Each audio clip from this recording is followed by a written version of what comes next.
అందరికీ శుభోదయం. నా వీడియోకి స్వాగతం. నిన్న చక్కటి మ్యాచు జింబాబ్వే మీద మనము చక్కటి విజయము, సిరీస్ కూడా మనం గెలిచేసాము. మధ్యలో గ్యాప్ లేకుండా మరి ఇవాళే 4:30కి మ్యాచ్ ఉంది హరారే స్పోర్ట్స్ క్లబ్లోనే. అయితే ఇదివరకు నేను వీడియోలు అప్లోడ్ చేసినప్పుడు 20 తర్వాత మళ్ళీ 26వ తారీఖే మ్యాచ్ వాళ్ళు ఆర్గనైజ్ చేశారు. అది తప్పేమో ఒకసారి చెక్ చేసుకుందాము. మ్యాచ్ ఉన్న రోజు అంటే 27 తారీఖు అని నా ఉద్దేశం. 27 తారీఖు అన్నట్టుగా నేను నా వీడియోలో చెప్పడం జరిగింది. దాని గురించి ఒకసారి రీఎంఫసైజ్ చేస్తున్నాను. నేను 23, 25, 27గా నేను నా డేట్స్ చెప్పాను. అయితే మధ్యలో గ్యాప్ లేకుండానే ఇవాళే వీళ్ళు 3వ T20 మ్యాచ్ మరి ఆడిస్తున్నారు. మన ప్లేయింగ్ 11 మనం ఇవ్వాలి కాబట్టి మరి నిన్నటి ప్లేయర్లకి ఇవాళ ప్లేయర్లకి ఏమన్నా తేడా ఉంటుందా అనే విషయం కూడా మాట్లాడుకోవాలి. ఏదైనా విషయం మాట్లాడినప్పుడు కొత్త వాళ్ళకి అవకాశం ఇస్తారు అని చెప్పేసి ఊరుకోకుండా మన దగ్గర 15 మంది స్క్వాడ్ పేర్లు ఉన్నాయి కాబట్టి ఒక ఓపెనింగ్ బ్యాట్స్మెన్ రీప్లేస్ చేస్తాడు, ఒక వికెట్ కీపర్ రీప్లేస్ చేస్తాడు, ఒక స్పిన్నర్ రీప్లేస్ చేస్తాడు. ఈ విధంగా రీప్లేస్మెంట్ అనేది స్ట్రాటజీ వర్కౌట్ అవుతుంది. అయితే మల్టిపుల్ ప్రొఫైల్ ఉన్నవాళ్ళు కొంతమంది ఉంటారు. ఇప్పుడు ఇషాన్ కిషన్ వికెట్ కీపరు, ప్రభు సిమ్రన్ సింగ్ కూడా వికెట్ కీపరు. ప్రభు సిమ్రన్ సింగ్ కూడా top order batsmen, Ishan Kishan కూడా టాప్ ఆర్డర్ బ్యాట్స్మెను. అయితే మరి ఇద్దరిలో ఎవరిని డ్రాప్ చేయాలి, ఎవరికి అవకాశం ఇవ్వాలి అన్నప్పుడు నిన్నటి పర్ఫార్మెన్స్ ప్రకారం చూసినట్టయితే ఇషాన్ కిషన్ని మనం we can't effort to drop him. But Prabhu Simran Singh కూడా వికెట్ కీపరే. మరి వికెట్ కీపింగ్ చేయించకూడదా అంటే ఎన్నోసార్లు మరి కేఎల్ రాహుల్ టీంలో ఉన్నప్పటికి కూడా సంజు శాంసన్ వికెట్ కీపింగ్ చేశాడు. వేరే ఆప్షన్ ఉన్న వికెట్ కీపింగ్ చేశారు. అలాగే ఎక్సెప్ట్ మహేంద్ర సింగ్ ధోని టైంలో కనుక చూసినట్టయితే మహేంద్ర సింగ్ ధోని ఎప్పుడూ వికెట్స్ని is to keep wickets. Dinesh Karthik టైంలో కూడా wicket keeping Dinesh Karthik maximum చేస్తూ ఉండేవాడు. దినేష్ కార్తిక్ రీప్లేస్ చేయడానికి మహేంద్ర సింగ్ ధోని ఎప్పుడు ఉండేవాడు. దినేష్ కార్తిక్ ఒక కెరియర్ని ఒక స్టాప్ వచ్చి స్లోగా ముందుకు వెళ్ళింది. దినేష్ కార్తిక్ అవకాశాలు రాలేదు. దానికి కారణం మహేంద్ర సింగ్ ధోని అని తప్పకుండా చెప్తాను నేను. ఎందుకంటే వికెట్ కీపింగ్ లోపల మన కాంపిటీషను, బ్యాటింగ్ ఎబిలిటీస్ అంటే మహేంద్ర సింగ్ ధోని మనకి ఎటువంటి విజయాలు అందించాడో మనం చూసాము. దాన్ని బట్టి చూసినట్టయితే దినేష్ కార్తిక్తో మరి ఫీల్డింగ్ చేయించలేదే, అతన్ని మాత్రం పక్కకి పెట్టి మహేంద్ర సింగ్ ధోనియే ఎక్కువ వికెట్ కీపింగ్ చేశాడని మాత్రం చెప్పక తప్పదు. అలాగే ఎందుకు చెప్పాల్సి వచ్చింది ఈ పాయింట్ అంటే మనం ఏదన్నా కొత్త ప్లేయర్లు అనకుండా కొంత వివరణ ఇచ్చినట్టయితే ఆ పేర్లు మనకి కొత్త పేర్లు అలవాటు అవుతాయి. రోజుకో ప్లేయర్ పుట్టుకొస్తున్నాడు, ఐపీఎల్ నుంచి తిలక్ చేస్తున్నారు. కొత్త ప్లేయర్ల ప్రొఫైల్ మనకు తెలియకపోవచ్చు, అన్నీ తెలుసు కూడా మనం అనుకోకూడదు. ఆ ప్లేయర్ల పేరు కనుక చెప్పినట్టయితే వ్యూవర్స్కి కూడా కొంచెం గుర్తుంటుంది, ఫలానా వాళ్ళ పేర్లు చెప్పాడు అని. అంటే నిజంగా అవగాహన ఉన్న ఒక వ్యూవరు, ఇంట్రెస్ట్ ఉన్న క్రిటిక్ మనం చెప్పే పాయింట్స్ మాత్రం తప్పకుండా వింటాడు, irrespective of the length of the video. అది నేను నా అనలిస్ట్కి కూడా చెప్తున్నానండి. జస్ట్ కొత్త ప్లేయర్కి అవకాశం ఇస్తారా అనేసి పెట్టేయకుండా కొంచెం వివరణ ఇస్తే బాగుంటుంది. ఇప్పుడు ఈ మ్యాచ్ తర్వాత ఈ టూర్లో అవకాశాలు రాని వాళ్ళకి, జింబాబ్వే మ్యాచ్లో అవకాశాలు రాని వాళ్ళకి ఇంకా 15 T20 మ్యాచ్లు ఆడబోతున్నాం మనం.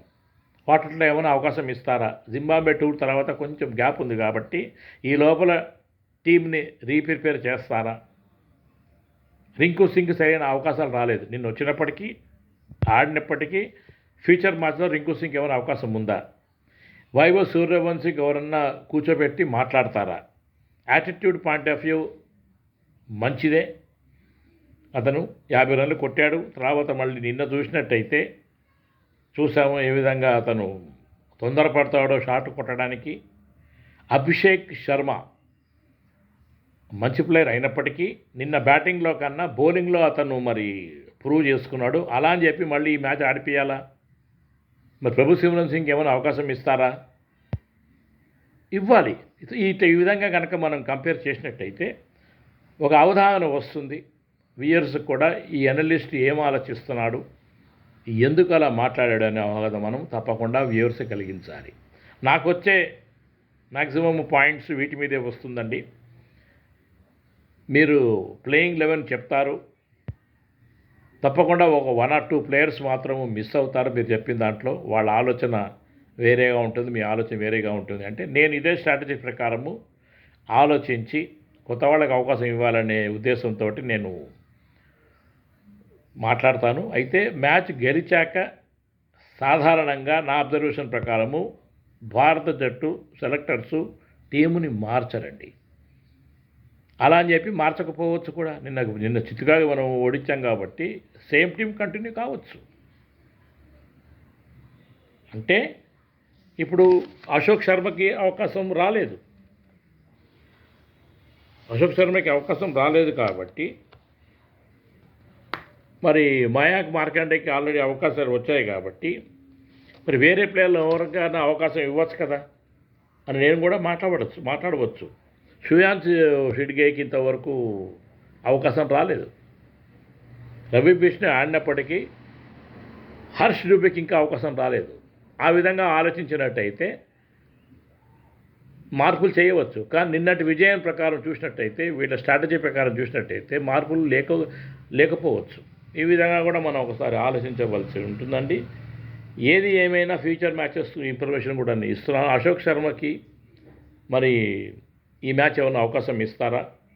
మయాంక్ యాదవ్ని కంటిన్యూ చేస్తారా? శివం డుబే బదులు శ్రేయాన్స్ షెడ్గేకి ఏమన్నా అవకాశం ఇస్తారా?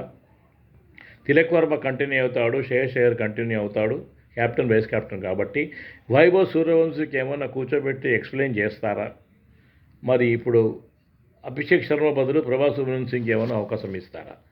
ఈ విధంగా మనం కంపేర్ చేస్తూ మాట్లాడుతూ ఉంటే కొంచెము మనం కూడా నేర్చుకోవడానికి అవకాశం ఉంటుంది. వేరే అనలిస్టులు, సీనియర్ జర్నలిస్టులు, ఇండియాకి ఆడిన వాళ్ళు కూడా కూర్చుని అనేక రకాలుగా మాట్లాడుతూ ఉంటారు కాబట్టి మనకు కూడా కొంచెము డెవలప్ అయ్యే అవకాశం ఉంటుందండి. అయితే ఒక పాయింట్ చెప్పి వీడియో క్లోజ్ చేయకుండా వివరణతో పాటు కనుక మనం ఈ విధంగా మాట్లాడినట్టయితే కొంచెము బాగుంటుందేమో వీడియో ఉన్న ఉద్దేశము. లెంత్ చూడకండి వీడియోది, కంటెంట్ మాత్రము చూడండి. మనం మాట్లాడే దాంట్లో చక్కటి సెన్స్ ఉండవచ్చు. హర్ష బోగ్లే లాంటి వాళ్ళు అనేక ఛానల్స్ వాళ్ళు గూగుల్ లోపల వెతుకుతూ ఉంటారు. చాలామంది చేసే పని అదే.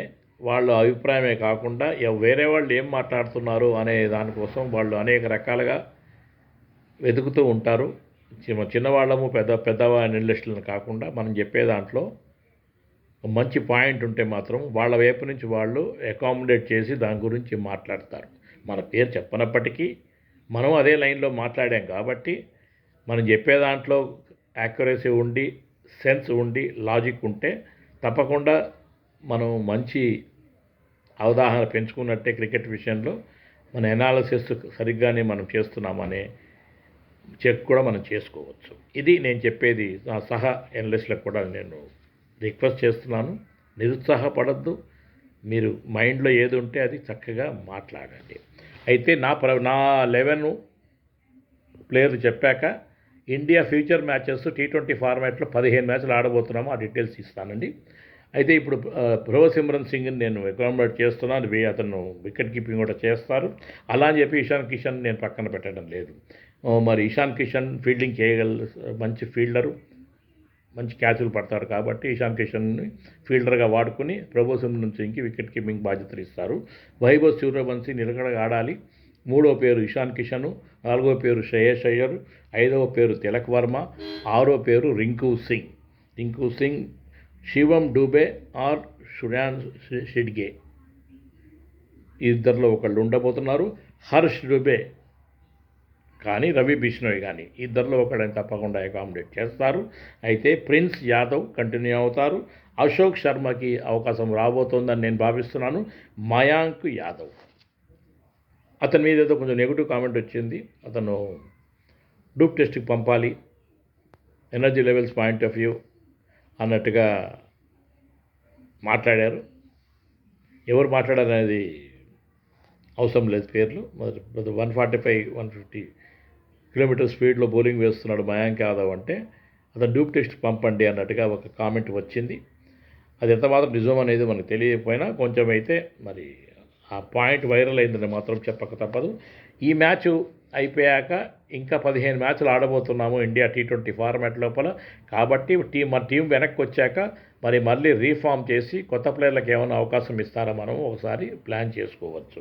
అయితే భువనేశ్వర్ కుమార్ లాంటి ప్లేయర్లు కనుక టీంలోకి వచ్చినట్టయితే ఎక్స్పీరియన్స్ ఉంటుంది. ఫ్యూచర్ మ్యాచెస్ కొంచెం ఎక్స్పీరియన్స్ ప్లేయర్తో మనం ఆడబోతున్నాం కాబట్టి, సీనియర్ ప్లేయర్తో ఆడబోతున్నాం కాబట్టి భువనేశ్వర్ కుమార్కి ఏమైనా అవకాశం ఇస్తారా T20 ఫార్మాట్లో అనేది నేను ఎక్స్పెక్ట్ చేస్తున్నాను.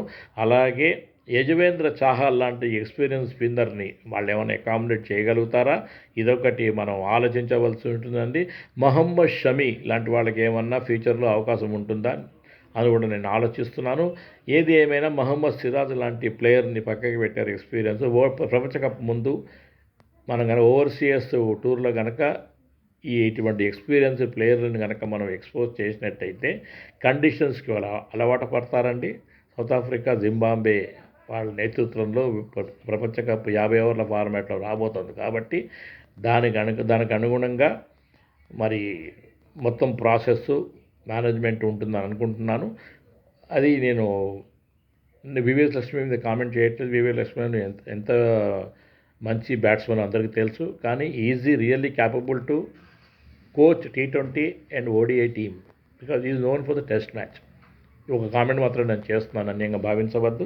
అయితే మనం ఏ మ్యాచ్లు ఆడబోతున్నాం అనేది శ్రీలంకతో 2 T20లు ఆడబోతున్నాము ఆగస్టు 15-27 మధ్యలో. వేరే మ్యాచ్లు టెస్ట్ మ్యాచ్లు కూడా ఉన్నట్టున్నాయి. అయితే దాని గురించి మాట్లాడటం లేదు. శ్రీలంకతో 2 T20లు, ఆఫ్ఘనిస్తాన్ టూర్ టు ఇండియా అది వాళ్ళు 3 T20లు మనము ఆడబోతున్నాం సెప్టెంబర్ లోపల. అలాగే ఆ తర్వాత వెస్టిండీస్ ఇండియా టూర్ ఉందండి. వెస్టిండీస్ ఇండియాకి వస్తున్నారు. 5 T20లు ఉన్నాయి. మరియు ఇండియా టూర్ టు న్యూజిలాండ్ 5 T20లు ఆడుతున్నాం. అంటే నేను జనవరి అంటే ఇంతవరకు చెప్పాను. ఈ లోపల ఎన్ని T20లు ఉన్నాయి కాబట్టి 15 T20లు ఉన్నాయి కాబట్టి ఎవరికైతే అవకాశం రాలేదో వాళ్ళందరికీ అవకాశము తప్పకుండా వచ్చి తీరుతుంది. నిరుత్సాహపడకూడదు. మనం కూడా మన పాయింట్స్ చెప్పడంలో మనం వెనకంజ వేయద్దు. ఏది ఏమైనా కొత్త ప్లేయర్లని అనే బదులు వాళ్ళ పేర్లు చెప్పి, ఇప్పుడు వైభవ్ సూర్యవంశీ కొత్త ప్లేయరా పాత ప్లేయరా అని అడిగితే T20లో ఫార్మాట్ లోపల IPL లోపల అతను బీభత్సమైన బ్యాటింగ్ చూసాము. అలా అని చెప్పి సక్సెస్ అయ్యాడా అంటే 50-50 ఛాన్సెస్ అని మాత్రం చెప్పాలి. జింబాబ్వే మీద 50 రన్లు కొట్టడానికిను, ఆస్ట్రేలియా మీద 50 రన్లు కొట్టడానికిను, శ్రీలంక మీద 50 రన్లు కొట్టడానికిను, మరి న్యూజిలాండ్ మీద 50 రన్లు కొట్టడానికి చాలా చాలా తేడా ఉంటుందండి. ఇది నేను చెప్పే పాయింట్. ఇటువంటి పాయింట్స్ మనం చెప్పగలగాలి, చెప్పాలి కూడా. ఇది నా వీడియో యొక్క పర్పస్. వినండి. నేను ఆలోచన మీ ముందు పెట్టాను. నేను ఏ విధంగా నేను అనలైజ్ చేస్తున్నాననేది తోటి అనలిస్టులని కించపరచకుండా వాళ్ళు కొంచెం పాయింట్స్ యాడ్ చేసి మాట్లాడితే మంచిదని నేను చెప్తున్నాను. ఎన్ని వీడియోలు అప్లోడ్ చేస్తున్నామని కాదు, ఎటువంటి పాయింట్స్ మీద మనం అవగాహన పెంచుకుంటున్నాము అనేది మాత్రము నేను ఒక పాయింట్ చెప్తాను. అన్యంగా భావించవద్దు, క్షమించండి. మీ తప్పుగా ఫీల్ అయితే. నేను సాయి ప్రసాద్ అలియా సాయి ప్రకాష్, మీ సాయి ప్రకాష్. నా ఛానల్ పేరు Hyderabad blues on cricket analysis. సాధారణంగా నేను సాయి ప్రసాద్ అనేది సంబోధిస్తారు, కానీ సాయి ప్రకాష్ అనేది న్యూమరాలజీ ప్రకారం మంచిదేమో అన్నట్టుగా పెద్దవాళ్ళు చెప్పారు కాబట్టి సాయి ప్రకాష్ అని కూడా నన్ను పిలవచ్చు. మీరు goodluckprasad@gmail.comకి మీరు నాకు మెయిల్ చేయొచ్చు. చక్కగా మెయిల్ చేయండి. మంచి విషయాలు మాట్లాడుకుందాము. ఇండియా ఫ్యూచర్ మ్యాచెస్ 15 మ్యాచ్లు మనం T20 ఫార్మాట్ ఆడబోతున్నాము. దీంట్లో ODI ఫార్మాట్ని టెస్ట్ మ్యాచెస్ నేను కౌంట్ చేయలేదండి.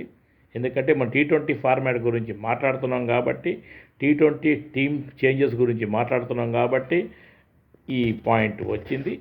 ఇంకా 15 మ్యాచ్లు ఆడబోతున్నాం ముందు. నమస్కారం, బాయ్.